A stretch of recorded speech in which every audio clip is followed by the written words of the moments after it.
Hi, and welcome to Family Matters with me, Erica Burton, and my guest here today, Heather Gaudio. Heather, thank you so much for being here with us and sharing your story. Thanks for having me, Erica.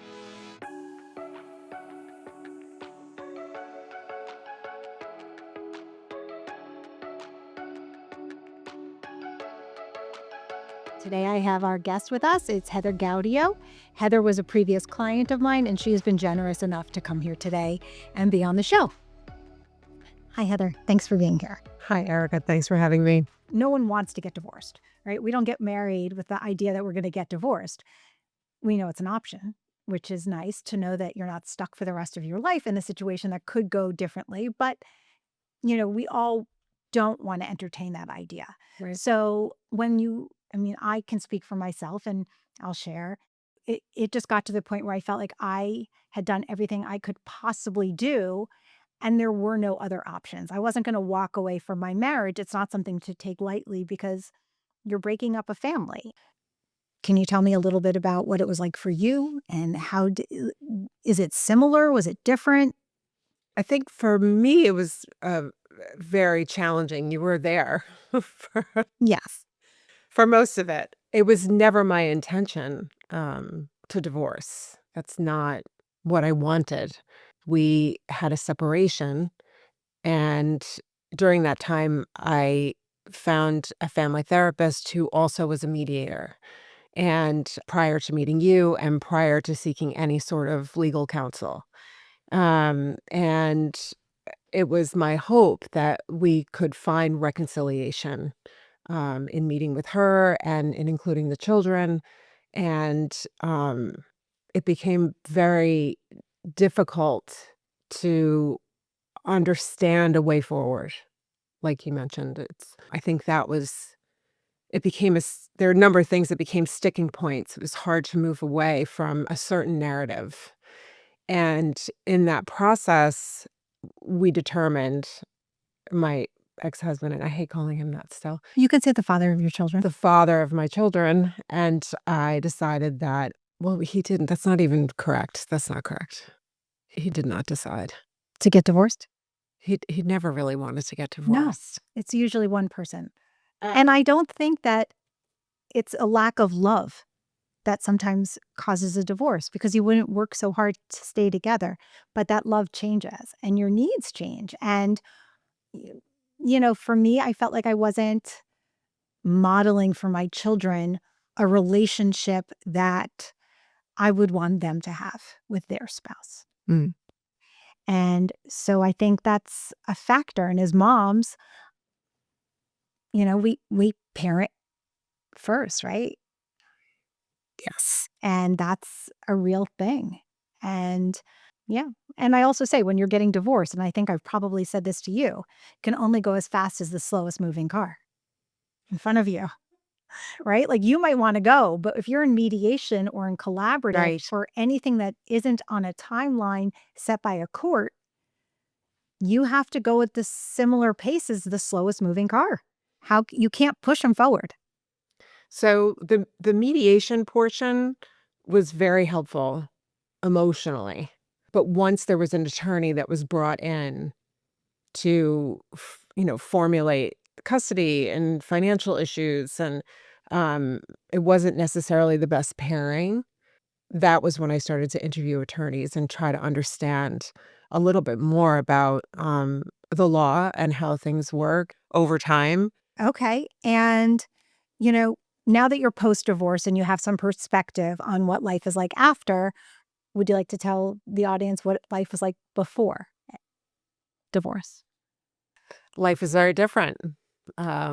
Life with a house of 6 people and a dog. It was very team-based. We built a lot together. We accomplished a lot How long were together. you married? We're married for 20 years. It's a long time. It was a long time. It was a good run. It beyond. You did better than most. It was a really good run. What was your life like right before you filed for divorce? Life right before filing for divorce was very conflicted and challenging and changing rapidly on all fronts. Kids growing up, careers, life. You had so many different phases too, with the kids at all different ages. That's right. You were definitely, you were running the gamut. Yes, and we also had elder parents and A lot of stress. a lot of stress and caring for a lot of people, Okay. and big jobs, big responsibilities. So, yeah, big house, big lots of everything. Ah, Lots of all the things. and everyone always says sometimes you're saying growth and stages. I hear a lot of people coming into my office and, it's not so much that they have fallen out of love, but it doesn't work anymore. And you're at different growth places as people. Mhm. And did you find that you and your ex were at the same point of growth? I think we were in different places and, had difficulty hearing each other. It's been really eye-opening to learn more about that and how it's impacted my own decisions and, my own growth and my own abilities in business and how I interface with personal relationships and family members, and it's been a very eye-opening time to transition away from such a different lifestyle, and I never thought in a million years that I would ever be divorced. So being on the other side of it and learning more about my part has been it's been a process. I think for everyone. Yeah. I mean, but I think that speaks volumes about you as a person, that you are on the journey to continue to learn about you. And some people are afraid to do that. It's not an easy thing to do. To, we all, it's very easy. The path of least resistance is not looking into seeing your role in everything. It's a lot easier to say it's everybody else's fault and not take any ownership. But we both know, I mean, I'm divorced, you're divorced. It takes two to tango, and it doesn't happen in a vacuum. So, yeah, thank you for sharing that. I appreciate that. So, when you started the process of deciding to get divorced, how did that come?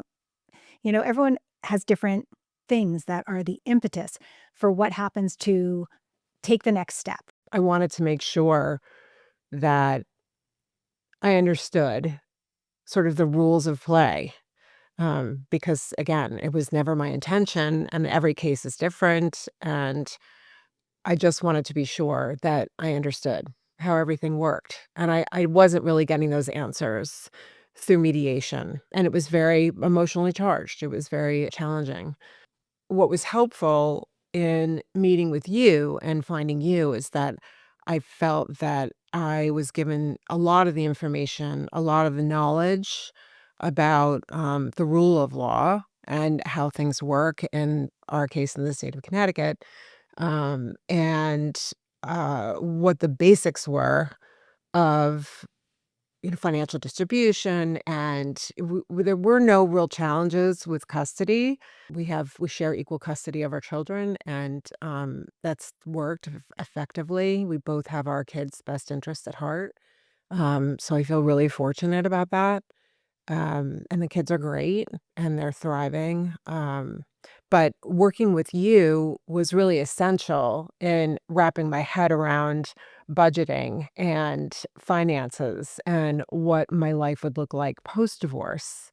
Because after 20 years of union and working as a team, and having to do all the things that you do when you get divorced, like splitting assets and all the things we don't want to deal with and never thought we would have to, it was really essential for me to have guidance on that front. And mediation alone was not going to help us move even alongside the slowest car. When you came into my office, which was lovely to meet you, of course, but you got all this information and you were deciding on how to move forward.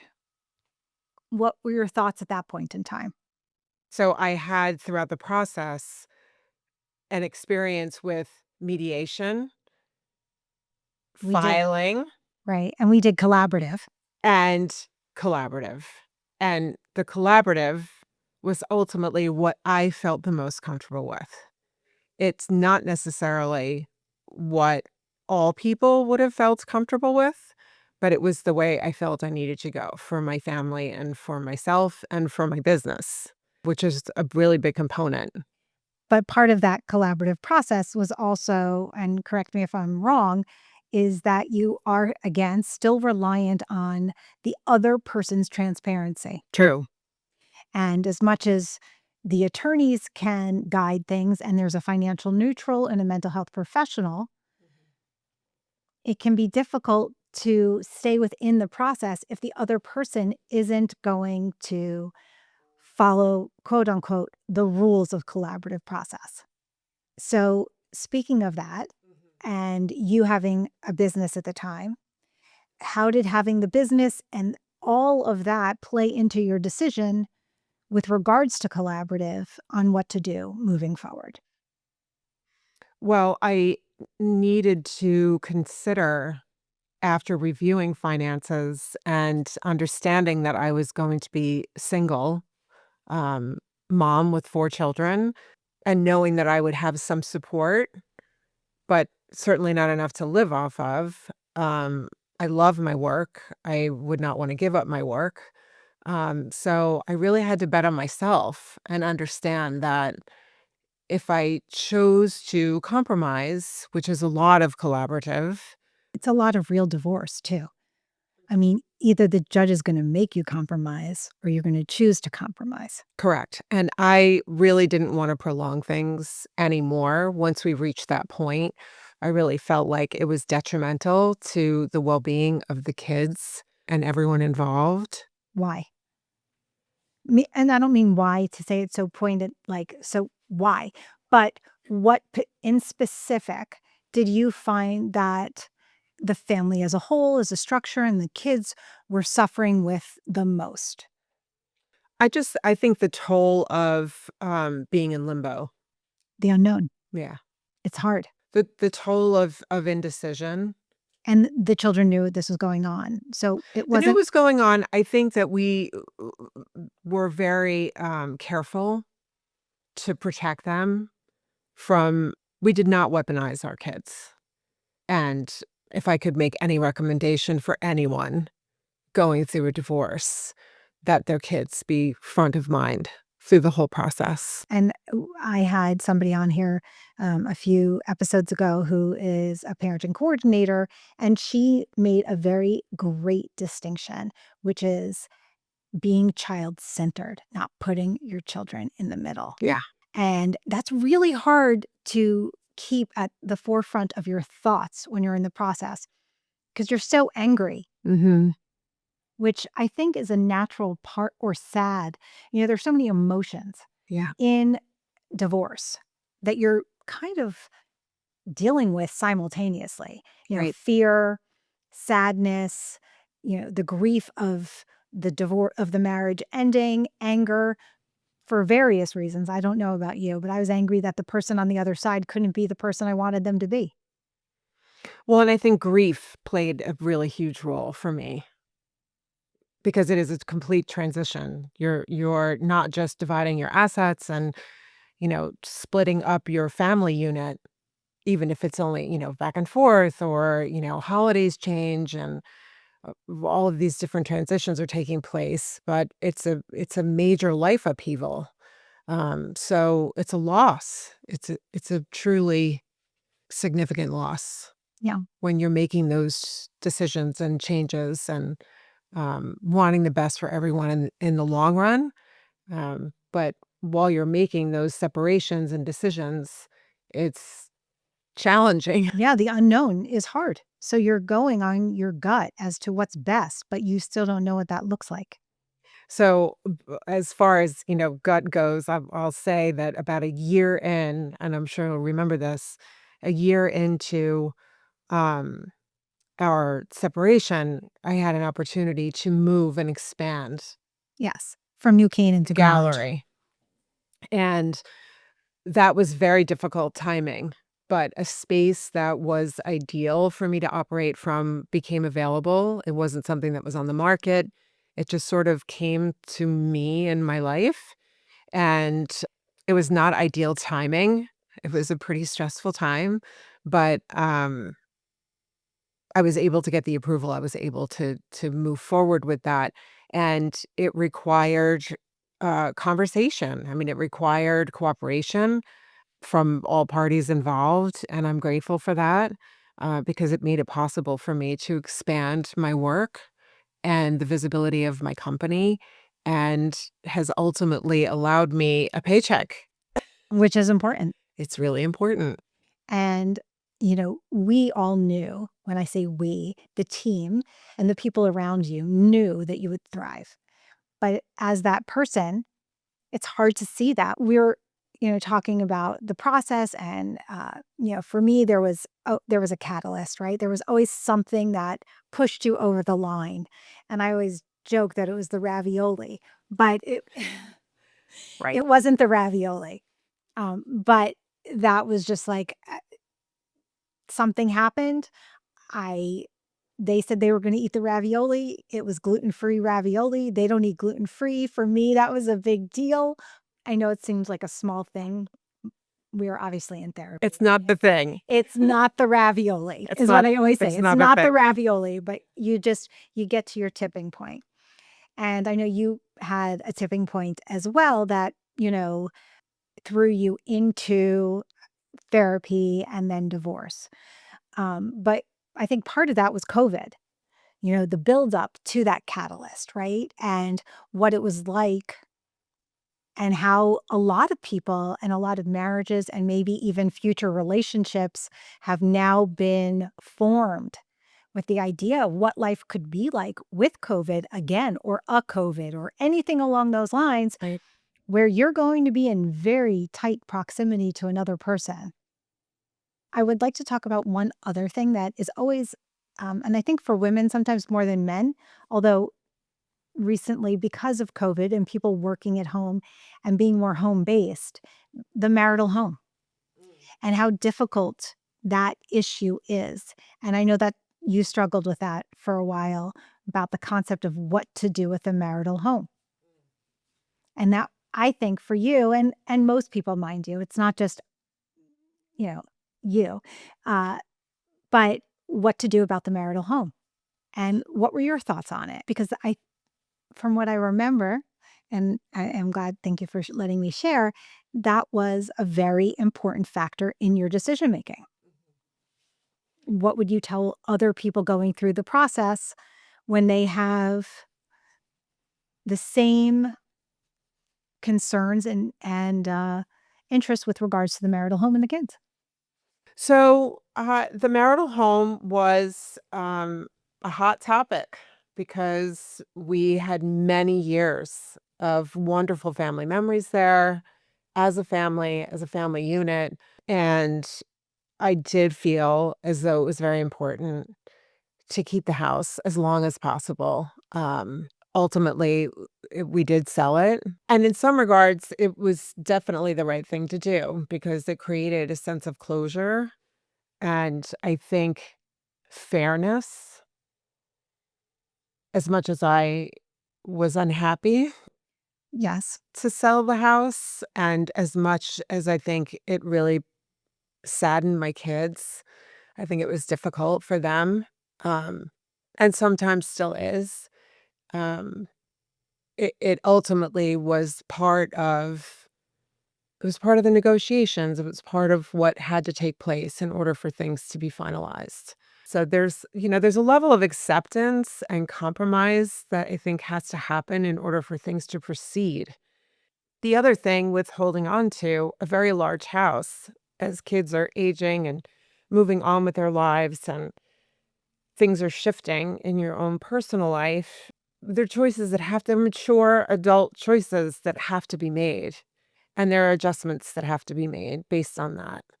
Um, my youngest is home and she does well going between the two of us, and she's resilient and will learn.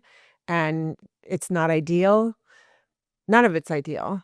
But I think my parents were divorced when I was very young.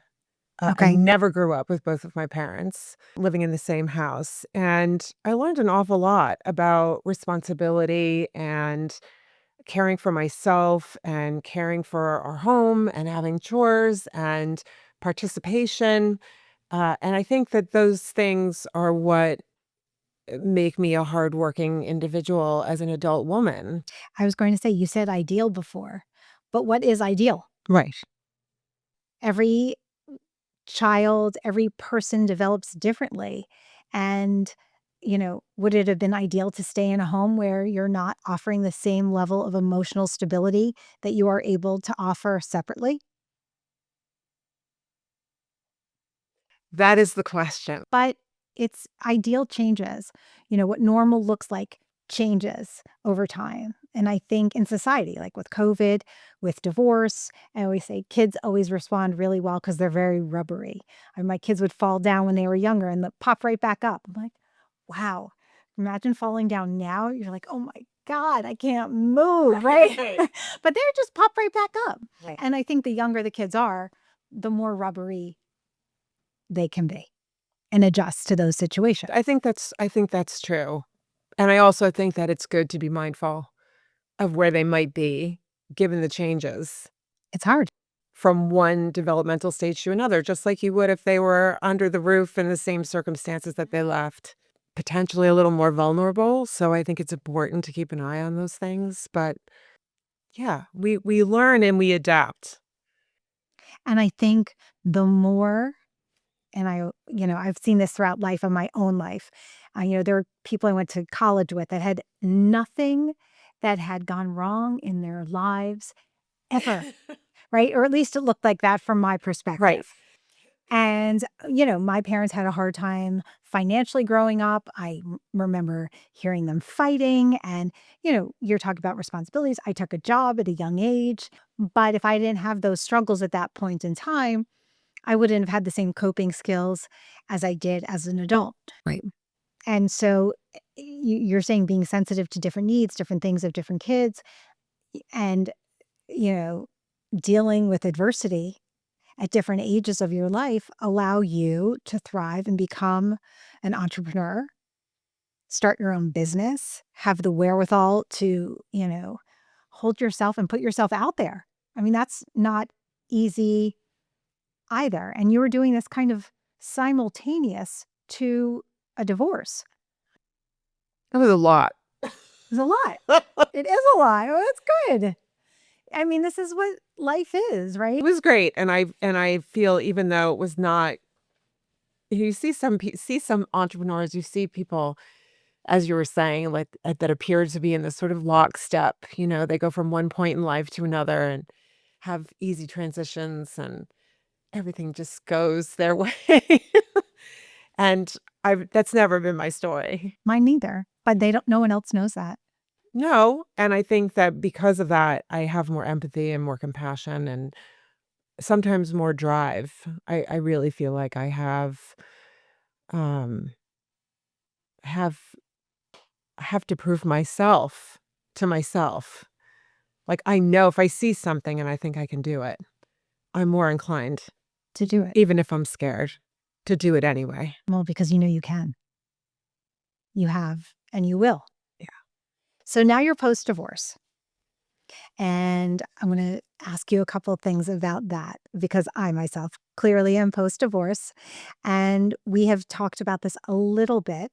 And I don't want to get too involved in the conversation because we both have children and they don't need to know so much about our lives. But how is it, relationally after divorce? We have friends that were married and they're still married. And as a single woman living in a suburban neighborhood, how is that for you? I think it's fine for me because I get so much enrichment and so much community from my work. I've become close with clients and I attend events and I feel very fulfilled by my work. And a lot of the rest of my time is occupied with with my children, with my kids. So my life is full. It's full. I'm Has it gratified. changed though? Like socially, you're not going out as a couple anymore. Did you go out before as a couple? No, we did. Right? I miss The my country share of club. What about the country club I don't life? miss that.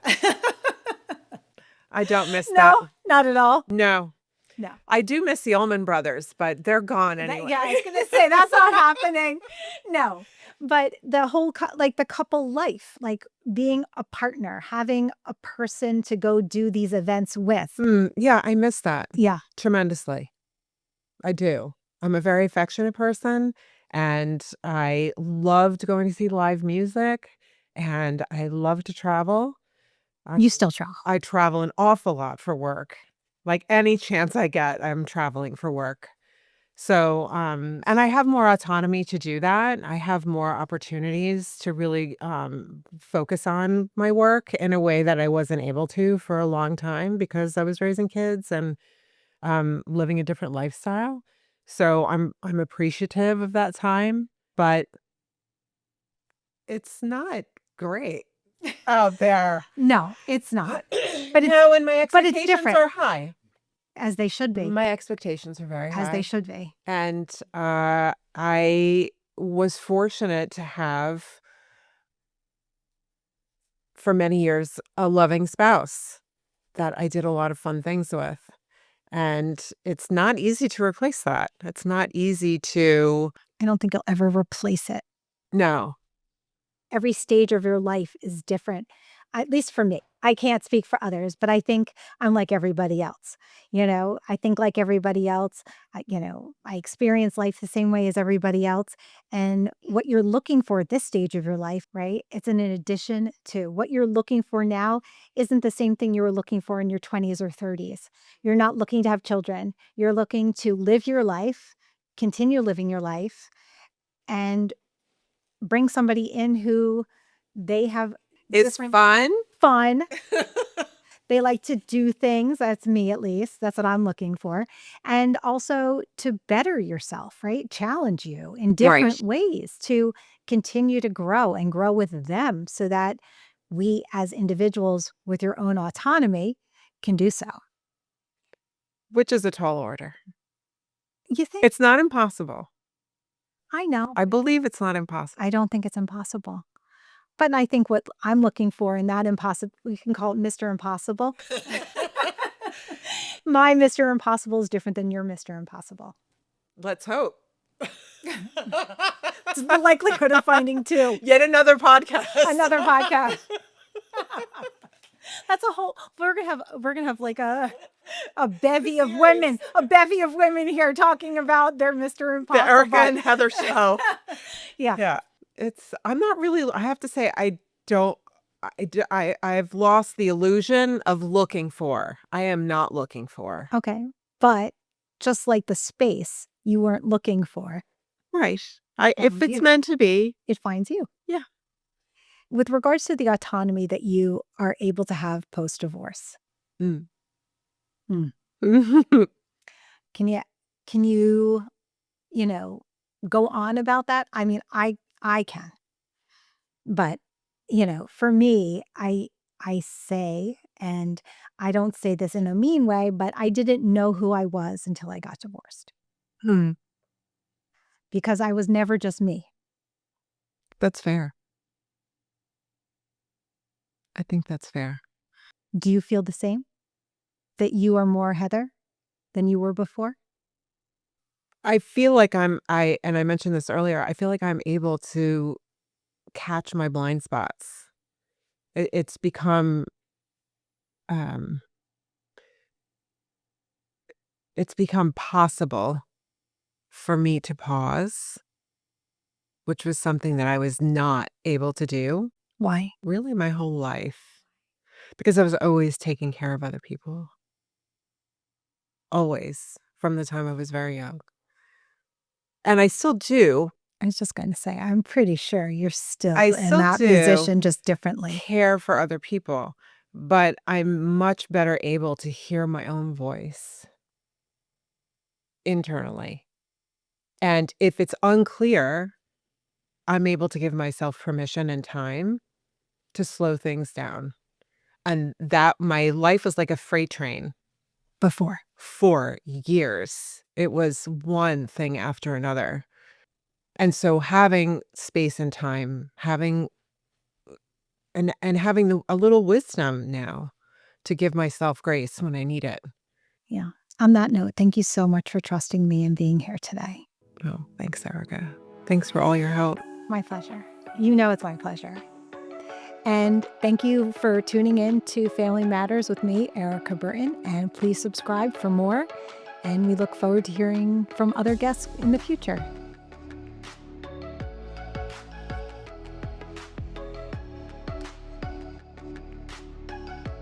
Follow Family Matters with Erica Burton on Apple Podcasts, Spotify, or wherever you listen.